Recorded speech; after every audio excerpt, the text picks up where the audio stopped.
Welcome back to Sunrise. We've got a fun hands-on activity that helps children learn about nature. First Warning meteorologist Alex Alisi shows you how to make seed bombs in the science of it. Hello everyone and welcome to the Science of It. I'm here in the Orlando Science Center with Laura. And Laura, what are we talking about today? Today we are talking about guerrilla gardening, specifically seed bombs. Okay. So have you ever heard of guerrilla gardening before? Not really. What's that about? So guerrilla gardening was a term created in the 1970s by activists in New York City who wanted to take abandoned spaces like empty lots in their neighborhoods and turn them into green spaces. Okay. So they started creating these seed bombs, which is like a combination of clay and compost, and then you put a little seed on the inside, let it dry, and then you can throw it into a vacant lot or an empty place, and as it rains, the clay will break down and it will start to sprout flowers. Oh, awesome. So how do you make these seed bombs at home?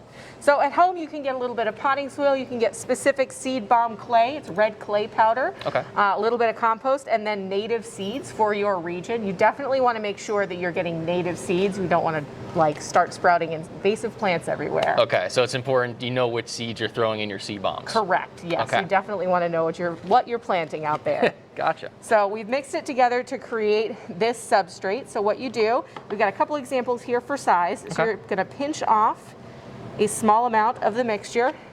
Okay. You're going to kind of flatten it like this. Take a few seeds. And what kind of seeds do we have here? So we got some sunflower seeds, we have some milkweed seeds. Okay. Some good stuff for the southeastern United States. And this is good for pollinators too, right? Because we always talk about, helping out the bees. Absolutely. All right, just put some in the center there, and then you're going to squish it down and make kind of like a little meatball. Okay. You're going to roll it between your hands. And this is a fun kind of messy. It is. It's a good tactile sensation. Great for kids.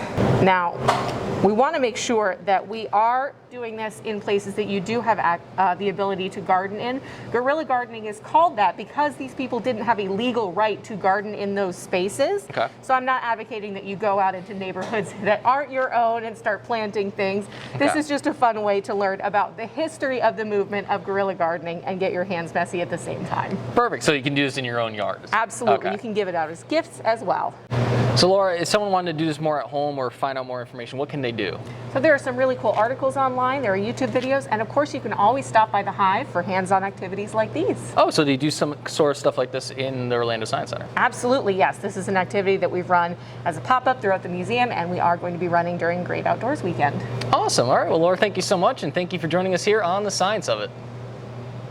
If you want to check out other stuff happening at the Orlando Science Center, keep in mind it's open every day except Wednesdays from 10 a.m. to 5 p.m.